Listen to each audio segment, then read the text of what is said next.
Hey guys, welcome back to the 406 Stacker channel, coming to you from the last best place. I wanted to just go over some experiences that I've had the last couple of weeks with buying and selling silver. And we're going to call this stacking basics, okay? So I might do a little series on this with some best practices. So over the last couple of weeks, I've sold a couple of pieces. So I sold that 10-ounce Whitley that I did a video on, and picked up that kilo, and then I picked up a piece of gold for it. And then I sold a 10-ounce Montana piece that I had picked up. And I might show a picture of that here. I'll put pictures of them in what I sold.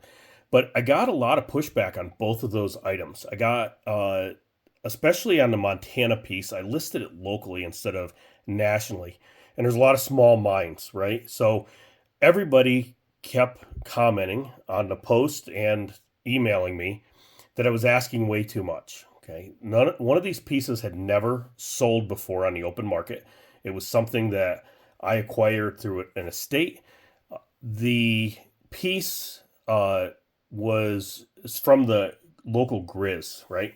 And they're normally reserved for donors. And I happen to be able to pick this one up from somebody. And so you have to make, I think it's a $10,000 or $20,000 pledge to the university to get one of these.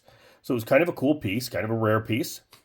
And I had listed it at $750. Again, nobody had ever sold one. I mean, if you're spending $20,000 as a donation, you're certainly not going to sell it for a couple $100, right? It's something that you're going to hold on to as a prized possession.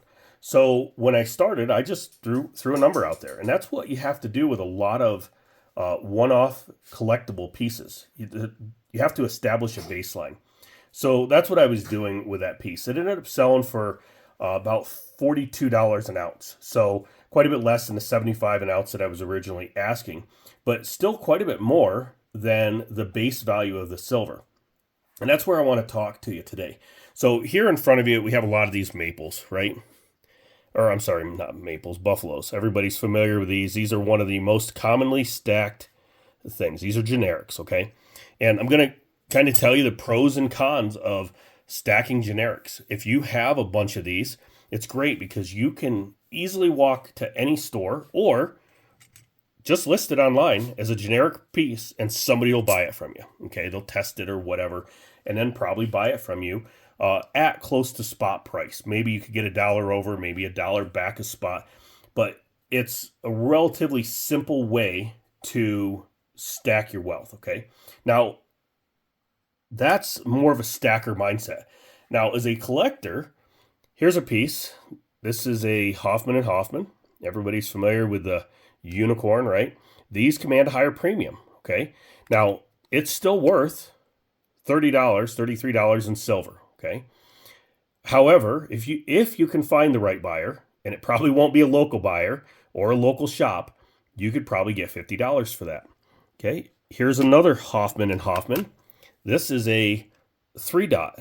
These sell for $75 to $85, but you got to find that buyer, okay? If you're willing to wait to find the buyer for something like that, and you can pick these up at close to spot, that is the way I like to stack, okay? So if I can pick something up at close to a generic price and then hold on to it and then wait for a buyer, okay? So if I was strictly in it for the silver, I could say, I'm going to sell this and buy 3 ounces of silver with it, 3 ounces of these rounds. Now, I like these. I like to collect some things, and Hoffman and Hoffman's are one of them. Okay, what about prospectors? Okay, so again, you can, if you can buy something at close to spot. This is a 1983. These are the hardest ones to come by. I picked this up for $40. Now, when I picked it up, that was $8 over spot, but these sell for $75 lots of times. So again, I could trade this for 2 1-ounce pieces if I was willing to wait my turn in line for somebody to buy this from me. Okay, so that's something that you've got to think about as a prospective stacker or a new stacker. Am I just going to go with generics and I can quickly liquidate them? The other thing is, I'm not attached to these, right? If I need a few $100 real quick, I can just take these down to the local shop. Boom, doesn't hurt my feelings. However, if I've got to take here, this is a different prospector. Now, this is a generic. I paid generic price for it, but look at the toning on that, right? It's a prospector. It's kind of Stoga wagon. I really, really like this coin. I'm not going to say I love it, but I really like it. It would hurt a little bit to sell that for spot price, to be honest with you, right? I really like it.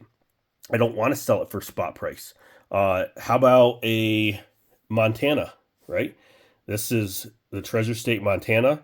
This one is in Englehart. Again, $75 piece. I actually paid $75 for it. But if I had to liquidate this quickly, that would hurt, right? So I don't want to have to do that. But if I did have to do it, I could. Whereas having these generics or constitutional or whatever, you can get out of them what you have into them quickly and painlessly. How about something like these Johnson Matthey? Now, I picked these up.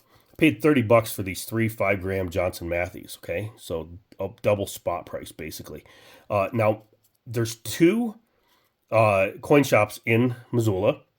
One of them, I know, would know the value of those, that they sell for 25 to $30 a piece, and they would probably give me 20 bucks a piece for them, okay? The other one's just going to give me silver price for them, and it is what it is. Then they'll stick them on eBay because they know they're rare, and they'll get a little bit more for them. So I think we should be in a mindset when we have the ability to pick up silver at close to spot that's vintage or is something that you have a vested interest in, right? These aren't fun. I just saw a video from, I can't remember who it was, somebody in a stacking community, and they said that there was silver burnout, right? There's silver burnout, stacking burnout. People are getting burned out by it. It's because they're stacking generic stuff that's not fun, right? Even if they're stacking American Silver Eagles or Maple Leafs, that's not fun. You've got to enjoy what you stack. If you don't enjoy it, yes, you're going to get fatigued on it, right? If you're a collector or a stacker of anything, let's talk collecting now. If you collect baseball cards and you only collect certain ones, you're going to get burned out. But when you find that rookie card, right, that you've been looking for, when you find that rare one that they only made so many of, you get excited about it. And that's what we need to be like in our community. There's certain things that excite me. I showed you guys this one a couple of weeks ago. This is a little AAA precious metals, right? I've wanted these for a while. It's got a beaver on it. AAA precious metals from Portland, Oregon. The reason that excited me is because when I was in high school, my dad taught me how to trap. And I don't know how many people in this country still know how to trap, but I really enjoyed that. Did I enjoy it because I had to outsmart animals, or did I enjoy it because I was spending time with my dad? Yes, both. You're going into an animal's domain and you're outsmarting it, right? You're tricking it. And that's kind of fun to think, try to think like an animal. How would this animal move through the river? How would it move through the water? But I also enjoyed the time with my father. Spending time with fathers is very precious. We have a limited time on earth here with him. So when I saw that silver round, I thought, man, that reminds me of those times in my childhood. And then years later, 2008 or 9, I got laid off. It was my first time ever being unemployed. I worked the summer building log cabins for a friend under the table. And then winter came, and $200 a month unemployment wasn't cutting it. And I went back to my roots and I ran a trap line for that whole fall.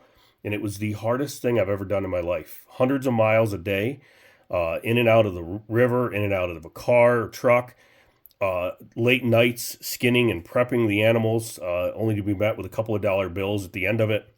It was a hard thing. But this type of thing reminds me of that, right? These Montanas that I have, they remind me of the wonderful state that I live in. We should be passionate about what we stack and what we collect. And you are going to get burned out if you just continually do generics or continually do one thing all the time. And I'm not going to say you're going to get burned out to the point where you're going to stop it, but it's not as exciting anymore. When it's exciting when you do something new. When I buy a piece of gold, because you guys know I primarily stack silver. So when I get a new piece of gold, that's exciting. Gets the heart racing a little bit when I throw that extra money down for one little 10th ounce or 20-ounce piece. Just some thoughts that I had. I think that there's value in both ways of stacking. Again, and I do. You can see right here, I stack both ways. It's great to have buffaloes, and that's a great way to introduce stackers. I've got a friend that introduced me to crypto years ago. Still have a lot of crypto, waiting for the moon rise that everybody's waiting for. It hasn't happened, of course. But I still have some of that. He introduced me to that. I introduced him to stacking gold and silver. And he's been stacking for 3 months, I think. And he's already halfway through a tube of buffaloes. And that's his goal, is to get a full tube of buffaloes. And then he's going to start collecting something else. So there is, he's excited. He's a new stacker. This is a great way to start stacking. And if he has to, he can liquidate this, right? Whereas some of us guys that stack the vintage stuff, I'm thinking Silverstruck, the people that stack that stuff, it'll be harder to let go. We could, of course, but it's something that we collect and stack at the same time. So be in that mindset when you guys are out at coin shops. If you have goals, we have goals. We all have goals. Stick to your goals, but don't be afraid to broaden your horizons a little bit. I don't know as I've shown this except for in a short. This is a Woody the Woodpecker that I picked up. And again, this came in right about, it came in about generic price, okay? Woody, let's see if we can see it on the back. It is not a 1949. It's 50 years from that, so it would have been a 1999. But these sell for like $75 online. Look at the toning on it. It's just beautiful. And I remember being a kid watching Woody the Woodpecker, right?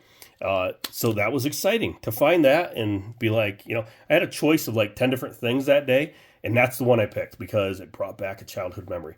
Stack things that you guys enjoy. Stack things that you can liquidate quickly if you get in a pinch or if you need to, or you just want to take advantage of a blip in the market, but also stack things that you enjoy. Stack things that have additional value on top of the silver content, because you never know when that one person comes along looking for something, or that time that you're able to sell it and just make some extra money on the side to either deepen your stack or to better your life. Guys, if you enjoy this type of content, consider subscribing, like the video, share it with somebody if you could. We just passed 406 subscribers. Praise the Lord. We're on our way to 1,000, hopefully by the end of the year. And if you like this stuff, again, thank you for subscribing to me. I really appreciate the people that have been there since the beginning. Until next time, stack as big as the sky.